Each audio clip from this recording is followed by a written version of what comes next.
EduHub online learning platform. In the last class, we have discussed about chemical reaction. What is a chemical reaction?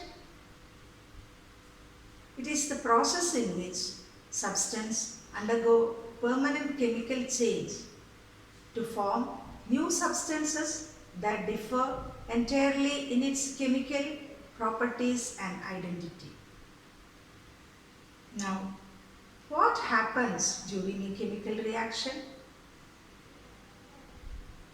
You have already studied that atoms are neither created nor destroyed in a chemical reaction.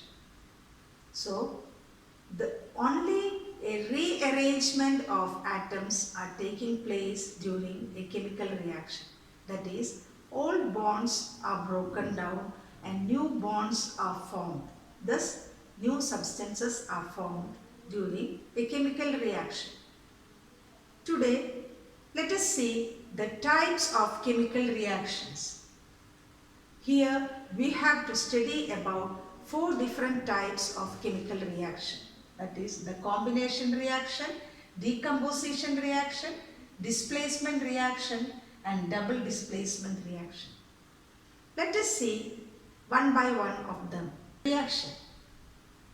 The chemical reaction in which 2 or more substances combine together to form a single substance is known as combination reaction. We can call it by the term synthesis reaction also. The important thing you have to note here is that only a single product is formed here. Next, decomposition reaction, in which a compound is split into 2 or more simpler substance is known as decomposition reaction. Symbolically, it is represented like this. That is, a compound is split into 2 or more simpler substances in such a way that these products or these simpler substance will not recombine to get back this compound. So, in order to this decomposition reaction to take place, some agents are required. That is, some agents are required for decomposition reaction to take place. Examples are heat, light, electricity, etc. These are some of the agents that needed for a decomposition reaction to take place. Next, the third reaction which we are going to study is about displacement reaction. The chemical reaction in which a more active element displaces a less active element from its salt solution is known as displacement reaction. Now, symbolically we represent it as AB plus C to give AC plus B. What does it mean? That means the more reactive element C displaces the less reactive element from its solution to get the element B and the compound AC. That is displacement reaction. And the fourth one we have to study today is about double displacement reaction. The type of chemical reaction in which 2 compounds in their solution form react together by the mutual exchange of their radicals to form 2 new compounds are known as double displacement reaction. Symbolically, it is represented as AB plus CD to give AD plus CD. So here mutual exchange of radicals are taking place to form 2 new different compounds or products. These are the 4 reactions which we have to study under this heading, types of chemical reactions. Now let us see in detail one by one of these reactions. First, let us talk about combination reactions. Now first let us see about combination reactions. We have defined it as the chemical reaction in which two or more substances combine together to form an entirely single new product. This is known as combination reaction or synthesis reaction. So there are three possible combinations in this reaction. The first one is the reaction between two elements. Two or more elements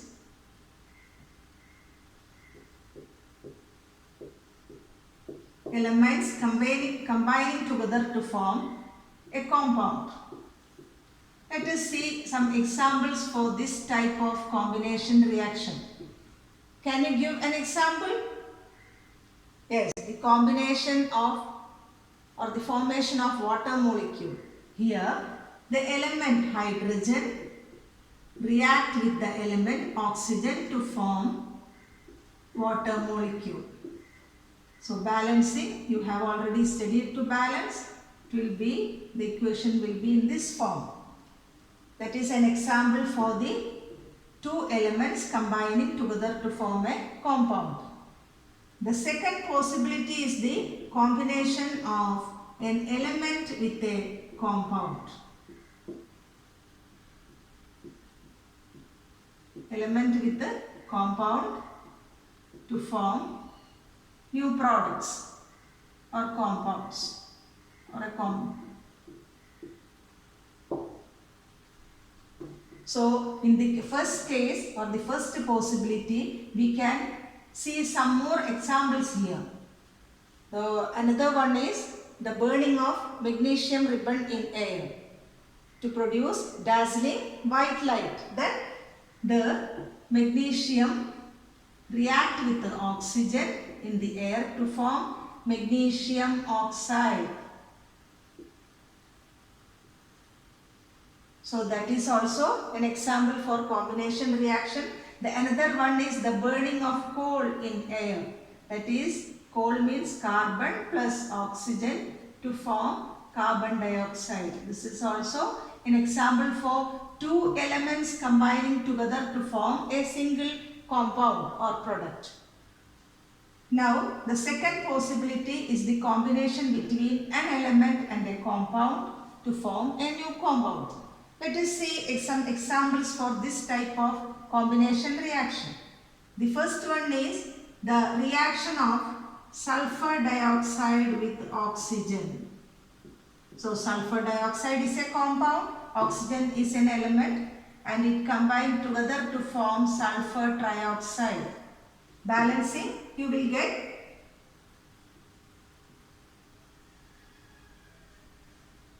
the equation will be like this. Another example is the reaction of carbon monoxide gas with oxygen to produce carbon dioxide. That is also an example for the combination of an element with a compound to form a new compound. The third possibility which we have to see here is the reaction between two or more compounds to produce a single compound. Compounds to produce single compound. Let us see a common example for this combination reaction, where two or more compounds are combining together to form a single compound. One of the most common example is the action of quicklime. That is, quicklime, what is its chemical formula? Calcium oxide, or we call it commonly as quicklime. Quicklime reacting with water to form calcium hydroxide. Calcium hydroxide, the common name for calcium hydroxide? Yeah, slaked lime.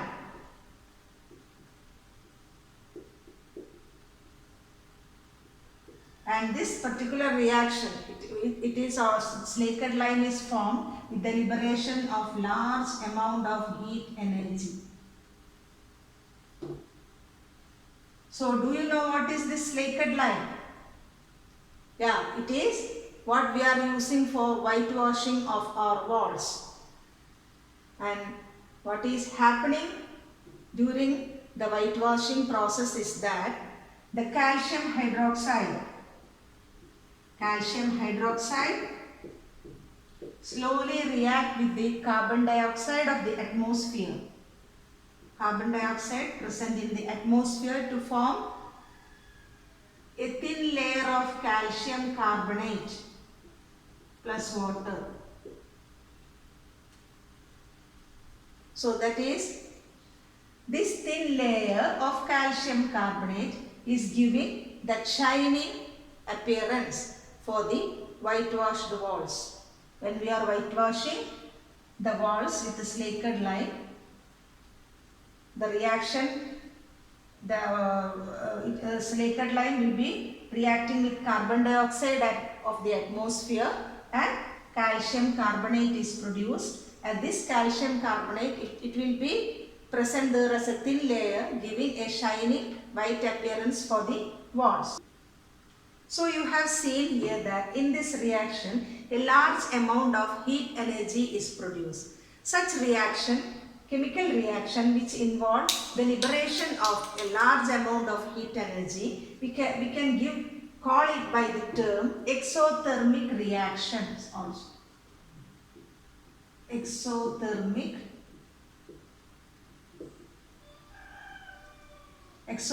reaction. Let us find out some examples for exothermic reaction from our daily life. Can you cite any example? One of the most common example is respiration. An example for exothermic reaction, that is respiration. How can you say that respiration is an example for exothermic reaction? We all know that we are taking in food which gives us energy, and this energy helps us to do our work. So when food is taken in, it is digested and converted into simpler substance called glucose. And during respiration, what is the process going on? Now let us see what is the chemical change occurring here. The oxygen we inhale, it will be reacting with the simpler substances, that is glucose. See, 6H12O6, glucose plus oxygen to give. This reaction is taking place in the cells of human body, and the products formed there are carbon dioxide, water and energy. So during respiration, this carbon dioxide we are giving out, and this energy, a lot of energy is released during this process, and this energy helps us to do our activities. So thus we can call respiration as an example for exothermic reaction. Another example from daily life, can you give me? Is the formation of compost from vegetative matters. That is, in that reaction also a lot of energy is given out, or heat energy, so we can call it as also an exothermic reaction. Then another important example is the burning of natural gas. What is natural gas? Methane. We are using this natural gas as cooking gas also nowadays. So actually when it is burned or reacted with oxygen, we are getting carbon dioxide plus water plus energy. So during this burning process, a lot of heat energy is given out. So we are using natural gas as cooking gas also. So these are the examples from our daily life which are exothermic in nature. That means heat energy is liberated during these processes. So these are the three possible combinations of combination reaction or synthesis reaction. The first one is the reaction between elements to form a compound. Example, we have discussed here about the formation of water molecule from hydrogen and oxygen, then burning of magnesium ribbon in oxygen to form magnesium oxide. Then the second possible combination reaction is the reaction between an element and a compound to give a single compound. Example is reaction of sulfur dioxide plus oxygen to give sulfur trioxide, then carbon monoxide plus oxygen to give carbon dioxide. Then the third possible method of combination reaction is the reaction between two or more compounds to form a single compound. A very familiar example for us is the action of quicklime with water to form slaked lime. Calcium oxide reacting with water to form calcium hydroxide, and a large amount of heat is liberated during this process. This calcium hydroxide or slaked lime we are using for whitewashing of our walls, and what is happening during that time is actually calcium hydroxide reacting with carbon dioxide to form a thin layer of calcium carbonate, which is giving that white shining appearance for the walls. And the reaction which liberates heat energy, we can classify them as exothermic reactions. And we have seen some examples from our daily life for exothermic reaction. Now, let us move on to the second type of chemical reaction, that is decomposition reaction. So decomposition reaction we have symbolically written as AB to give C plus B. That is the reaction in which a compound is decomposed or broken down into simpler substances such that they do not recombine back to get back the original substance is known as decomposition reaction. Now already I have told you we need some agents for decomposition reaction to occur. Agents, example, heat, light, electricity. These are the three agents which we have to see today. Now let us see one by one. So the first decomposition reaction which we are going to see is thermal decomposition reaction.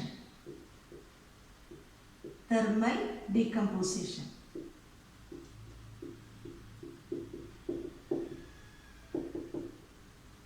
Here the chemical reaction or the chemical decomposition occur with the help of heat energy such that they will not recombine back when they are cooled. So such reaction we call as thermal decomposition reaction. Now let us see some examples for thermal decomposition reaction. Sulfide crystals which are green in color are heated. See, let us see what is the reaction occurring there. First you can see here a crackling sound. That means it is the crystals are or the water molecules are lost during heating. Then it is converted to ferric oxide and sulfur dioxide and sulfur trioxide. These are gases. Sulfur dioxide and sulfur trioxide are gases, and you can detect the presence of sulfur by the suffocating smell during this heating reaction. And ferric oxide, it is brown in color. The ferric oxide formed is brown in color. So this is an example for thermal decomposition. Now another example which we have to see is the decomposition of lead nitrate. Let us see what happens when we heat lead nitrate. So this is the reaction, chemical reaction occurring during the thermal decomposition of lead nitrate. The lead nitrate, which is white in color, on heating turn into yellow colored lead oxide along with the emission of brown fumes. Brown fumes are emitted, that is due to the nitrogen dioxide, and along with that oxygen is also formed. Now we can watch the heating of ferrous sulfate crystals and lead nitrate crystals now.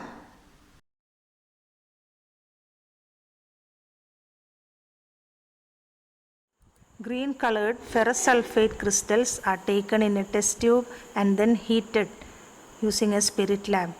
Be careful to keep the test tube away from you while heating.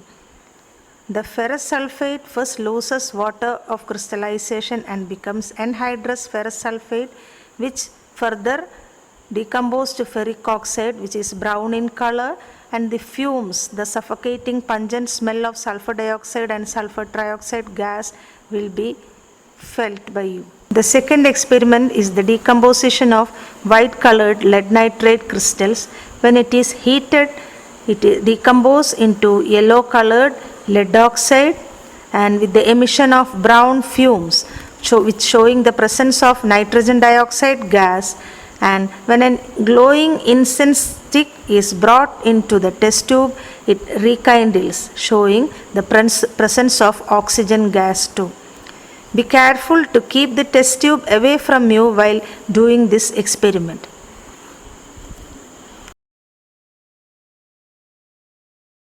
The second type is the decomposition reaction occurring due to the light energy. Decomposition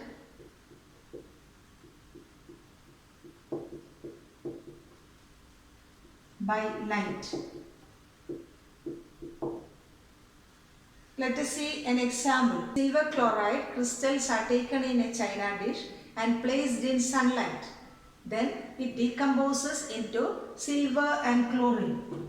The reaction is silver chloride decomposing in the presence of sunlight to form silver and chlorine.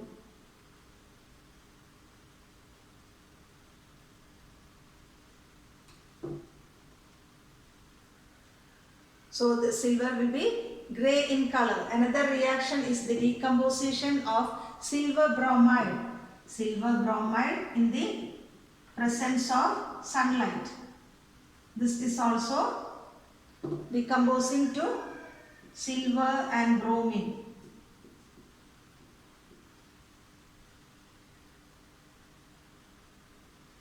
The silver will be decomposed to silver will be grey in color. And this reaction, these two reactions we are using in black and white photography field. The third one, the third agent which we have to see is by the decomposition reaction taking place by the passage of electricity. And the reaction, the chemical reaction taking place by the passage of electricity, we call it as electrolysis.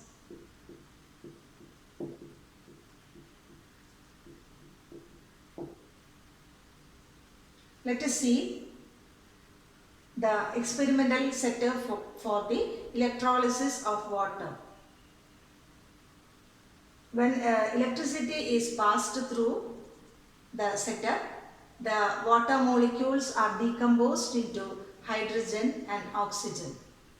Plastic mug is taken, 2 holes are drilled at the bottom of the mug, then 2 carbon electrodes are inserted through these holes which are stopped using a rubber cork. Then the mug is filled with water such that the two electrodes are immersed in the water. Two test tubes taken, filled with water, complete, such that no air bubbles will be inside the test tube. Then they are placed inverted above these two electrodes. The terminals of the electrodes are connected to a 6-volt battery. This is the experimental setup required for the electrolysis of water. When electricity is passed through acidic water, it decomposes into oxygen and hydrogen gases. But water is a bad conductor of electricity. Therefore, a little salt or a little alkali is added to water for easy conduction of electricity. Dissolve a little quantity of acid in water. Pour the solution in an apparatus as shown here. Fill 2 test tubes with solution and see that no air bubbles are present. Invert these test tubes over the iron nails. These are called electrodes. Connect these outer electrodes to the positive and negative terminals of a battery. You can see that gases are produced in the 2 test tubes. After 30 minutes, examine the volume of each gas formed in the test tubes. Are the volumes of gases equal? Introduce a glowing splinter into the test tube in which less amount of gas is formed. The splinter burns brilliantly. Therefore, we can say this gas is oxygen. Introduce another glowing splinter into the test tube in which more volume of gas is formed and observe it. This splinter is put out with a pop sound. But the gas burns with blue flame. Hydrogen possesses this property. Therefore, we can say that the gas present in this test tube is hydrogen. In this way, sending electricity through water and decomposing into oxygen and hydrogen is called electrolysis.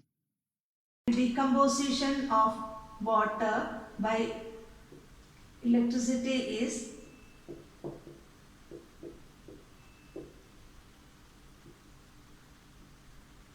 that means here 2 molecules of water decomposing to give 2 molecules of hydrogen gas and 1 molecule of oxygen gas. So for every 2 molecules of water, 2 molecules of hydrogen are formed and 1 molecule of oxygen are formed. That is the difference. In the test tubes also you can observe where the bubbles or the gases present in one test tube is just the half of the gas present in the other test tube. The reaction which involves the absorption of energy in any form, we can call it as endothermic reaction. That is another term, endothermic reaction. This is the decomposition reaction which we have studied here. You know that the compound broken down into simpler substances such that they do not recombine back to form the compound back. Let us revise the decomposition reaction once again. The reaction in which a compound is broken down into simpler substance such that they do not recombine back is known as decomposition reaction, and it can take place only with the help of some agents like heat, light, electricity, etc. We have seen the example reactions for all these 3 agents here. The first one is decomposition reaction due to or in the presence of heat energy that we call as thermal decomposition. The examples are the heating of ferrous sulfide crystals and lead nitrate crystals. The second one is the decomposition in the presence of light energy. We have seen the action of sunlight on silver chloride and silver bromide respectively. Now the third one is the decomposition using electricity. So water molecule with the passage of electricity decomposed into its constituent elements, that is hydrogen and oxygen. Look at the ratio of the formation of hydrogen and oxygen here also. With this, we are winding up this session. Now we will see the remaining two reactions. Two more categories we have to discuss. We will see it in next class. Now study well. Have a nice day. Thank you.